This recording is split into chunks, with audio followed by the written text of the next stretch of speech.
আসসালামু আলাইকুম গাইস, বিসমিল্লাহির রহমানির রহিম। এই যে দেখেন আজকে আমার শর্টকাট রান্না বান্না।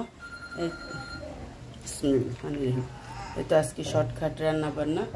এই যে লাউ শাক দিয়ে সিম আলু দিয়ে ভাজি করব। আর এই যে ভাতের চাল ভিজিয়ে নিয়েছি, পেঁয়াজ কাঁচামরিচ রসুন টমেটো কেটে নিয়েছি। আর এই যে মুরগির মাংস ছেলে বলছে ছোট ছোট করে কেটে ভুনা করতে। এই তো আজকে শুধু এই শর্টকাটে রান্না করব। আর এই দেখেন কতগুলো বরিশালের আমরা নিয়ে আসছি, কলা কিনে আনছি, খাওয়া হয়ে গেছে অর্ধেক। এই যে দেখেন এটুকু আছে।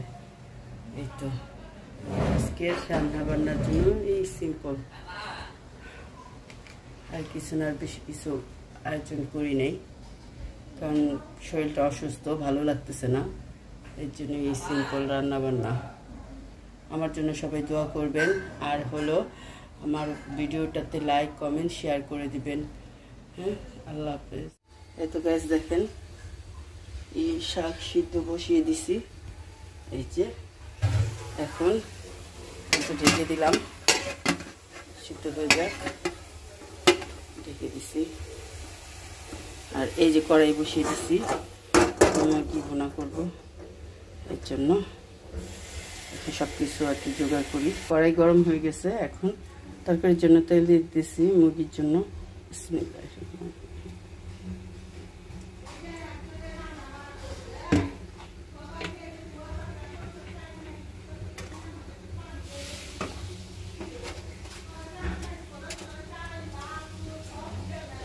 এই তো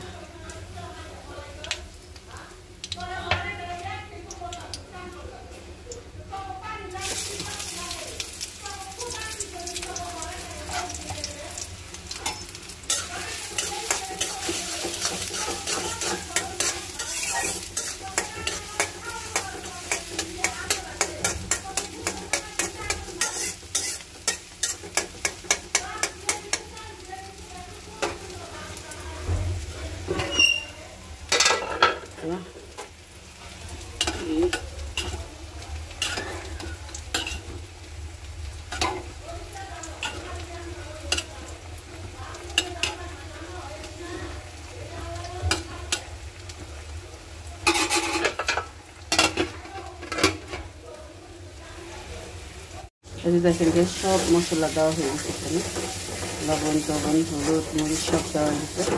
এখন শুধু কষাবো, এখন শুধু ইতে দেবো, এখন একটু কষিয়ে নিই।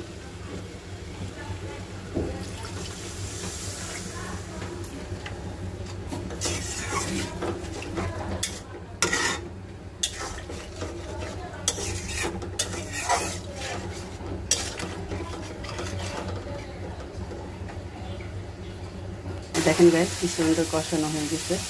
এখন আমি মাংসগুলো দিয়ে দিব।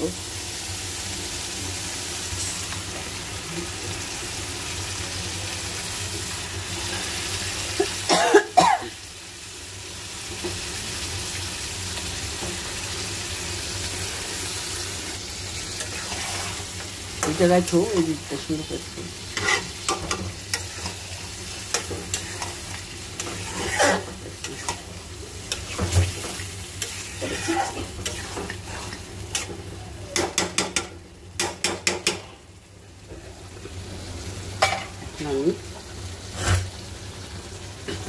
এটা কিনে আমার শাক কি সুন্দর হয়ে গেছে।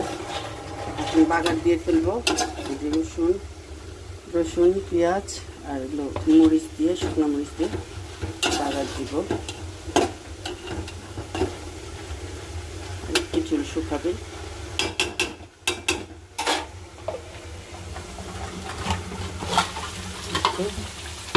মুরগিটাও কষে আছে।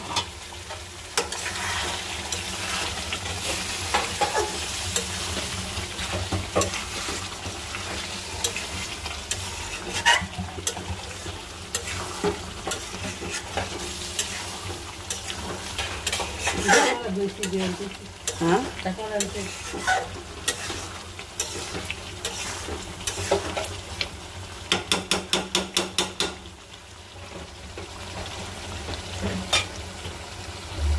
এখন গাইস শাক বাগার দিব। এর জন্য আমি করে নিচ্ছি, এই যে সব কিছু দিয়ে পেঁয়াজ রসুন এই যে ভাজা ভাজা হয়ে গেছে, এক মিনিটের মধ্যে শাক দিয়ে দিব। হ্যাঁ, আর এই যে হলো আমার মুরগি ঝোল দিয়ে দিছি, জিনিসটাকে একদম বোনা বোনা করে ফেলবো। গাইস, আমার শাক হয়ে গেছে, এখন নামিয়ে ফেলবো। খুব সুন্দর। আর এই যে আমার এটাও হয়ে গেছে, ঝোলটা শুকালে নামাই ফেলবো। দেখেন ভাত বসাই দিছি, ভাত ফুটে যেতেছে।